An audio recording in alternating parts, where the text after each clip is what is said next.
Okay, guys, this is a fun project. We are going to work on our typography faces, our letter faces, if you will. All right, here's one, an interesting one I made. I thought it was like a little interesting sort of superhero ninja girl's face.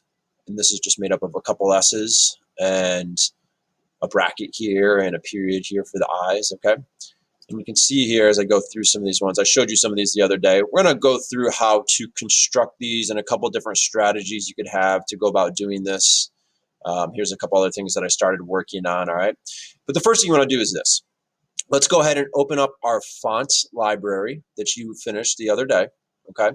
This is going to be a resource for all your available fonts. This is the different marks and shapes that you can use to create one of your faces, all right? So go ahead and open that up. Next, we want to create a new document. So we're going to go to File, New. All right, you're going to name it your last name and letterface. All right, it's going to be 8.5 by 11 inches. Make sure to change it to inches. And 300 DPI, dots per inch. All right, so I'm going to go ahead and create that. And why don't you guys go ahead and pause the video and create yours. Now with our page created, we want to pull some of those fonts over, okay? It's easy just to have some of the fonts on the actual page. We're not going to pull them all over. So you're just going to look at your sheet, and I got a lot of things open here, so let me go back and decide what are 3 or so fonts. You can pick 4 or 5 if you wanted to, but I think a minimum of 3 is good. I'm going to zoom in and just kind of check some of these things out. Reduce that. And look around. What's interesting? What do you see? What are you getting a little bit inspired by? What do you want to play around with? I was really liking working with the script font. So I'm going to go ahead. I want to pull this over to my new document. So I'm going to double click in here. See how it becomes active? I'm going to copy that. Control C. Then I'm going to go to my new document. I'm going to, and this is the important part that people are forgetting. I'm going to click on my text tool. I'm going to drop a text layer, a new text layer. You can see it right there. And I'm going to Control V, paste it. Okay. And now I have it there. So I'm going to do this a couple more times. I'm going to go back to my original sheet. I'm kind of interested in this sort of bubble display font here. I'm going to double click in there, activate the whole thing. Control C, copy it. Go to my new document. Drop another text layer. Control V, paste it. Okay. And then I'll do that one more time. And I might go with something a little more standard.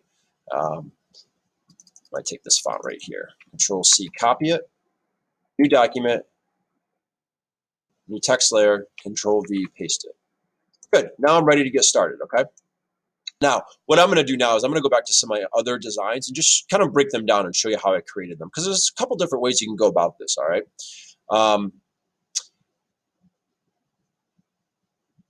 Let me first show you how you want to pull your letters up to start making your face, though. So let's say here, I'm interested in, I'm going to start playing around with, maybe I'll play around with this F right here, okay? So I'm going to click in on the alphabet that I'm interested in working on, make it active, all right? So I can click and drag over a letter. I'm going to Control C, copy that. I'm going to make a new text layer, Control V, paste it, all right? Now, once I do that, the transform control tools might come right on or they might not, but I think it's really handy to turn them right on because now, immediately, you have all kinds of editing capabilities, okay? I can rotate this guy. I can stretch it up, make it skinny, make it a little more stout than it was, all right? And I'm not sure exactly what I'm doing with this yet, so maybe I'll do something like this. Oftentimes, I find it's worth your while to then go right ahead and duplicate the layer. So I'm going to go into my layers palette. I'm going to right-click on this. I'm going to duplicate layer, and then I can pull it right off. I'm going to minimize this. And then I'm going to go ahead and flip it because I'm working on faces, in my case right now, a straight-on face, so that's symmetrical. You can do a face from the side. And I'm just playing around and seeing what emerges, okay? This is interesting. It could kind of be, if I turn this upside down, this could be a nose, and this could be some eyes. Or this could be a nose like this, and I could put a mouth right here, okay? So this is almost like my anchor shapes. Now let me click over to another one. Let's look at these right here, talking about anchor shapes. This funny sort of bird reminds me of that game Angry Birds. I don't know if you guys ever played that, but the anchor shapes for this was the letter P, okay? And I just decided simply to line them up with each other, tilt them a little bit, turn them upside down, and let the kind of circular part of the shape be the eyes, and then the straight part, the stem, be the eyebrows. And then if you take a look at this, the eyes in that structure that comes down from them is simply exclamation points, and this part is simply some S's. Okay. On this one, what's the anchor shape here? Okay. It's the letter T. And then if you want to just deconstruct this, that was, I think, an M or a W, kind of like a scripty M or a W. Let me zoom in a little. Here we have some more, a P or a B. It looks like it was a P. I used a U for this tongue shape. Eyes are just an O, and then I put another scripty O inside of it, so that's almost like the pupil. And then, of course, I use these for either ears or antlers, the exclamation point, and the brackets here for either an ear or like the side of the face kind of thing, okay?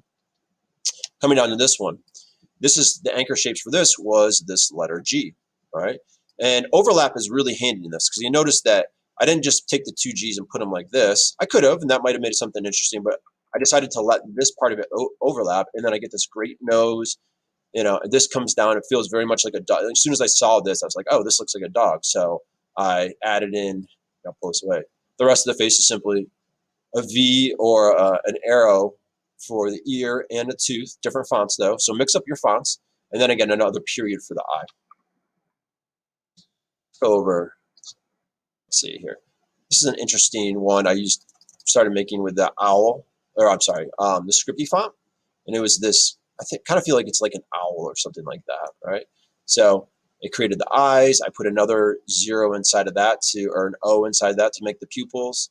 And I might add some more to this, maybe some more feathers or something to the side of it. Let's see what else I have. I love this little girl one. I actually already flattened this, so I can't take it apart. This is real simple. It's actually 2 of those scripty S's and a couple dots for the eyes and just a little bracket for the mouth. But it came out really, really great. It's like a little superhero or ninja character, I feel like. All right, so let me just show you one other thing.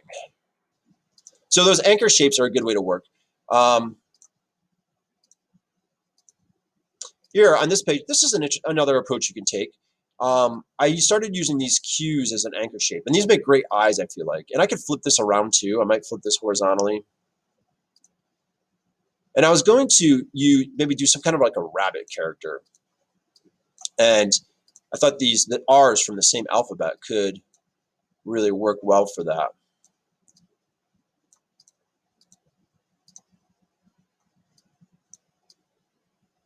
So I can stretch them out. So this is 4, you zoom in here, you can see that this is 4 eyes, or 4 R's, I should say, that have just been flipped on themselves. And I felt like it kind of made the whiskers. But then I didn't love the way it looked next to this Q. It's the same font, so I wanted to kind of mix it up. So I pulled that away. So I still think I'm going to make a rabbit out of this, all right? I'm not sure what I'm going to make out of this. This E I was going to use originally for maybe some kind of ear thing over on the side of, like this. But then I realized that as I was looking at it, that this made really kind of great eyelashes. Okay, so what I did is I just duplicated this 3 times, 1, 2, 3, and then made it a little bit smaller and tilted each time. And now I have these kind of sad looking eyes right here. So my point with this is another technique to build this would be just to kind of follow your instincts. Like I don't really have a clear direction for any one of these 3 right now, but just by kind of grabbing pieces, bringing them up, seeing what works, trying it on different things, okay, putting things together like I did with this one right here, and then taking them apart to try something else. Like maybe I could work with this over here. I'm not sure yet, all right? I think some either working intuitively like this or working with those anchor shapes is going to lead to success for you. You can even mix them together, all right? The point of this is to have a lot of fun with it. These characters are really sort of expressive and silly, and it doesn't have to be a human or an animal. Like you don't have to try to make something like that. It can be an alien, some kind of monster, whatever you want, wherever it goes. Okay. You're going to make 4 of these, and these will be due the next time I see you in class. All right, guys? I can't wait to see what you do. Good luck.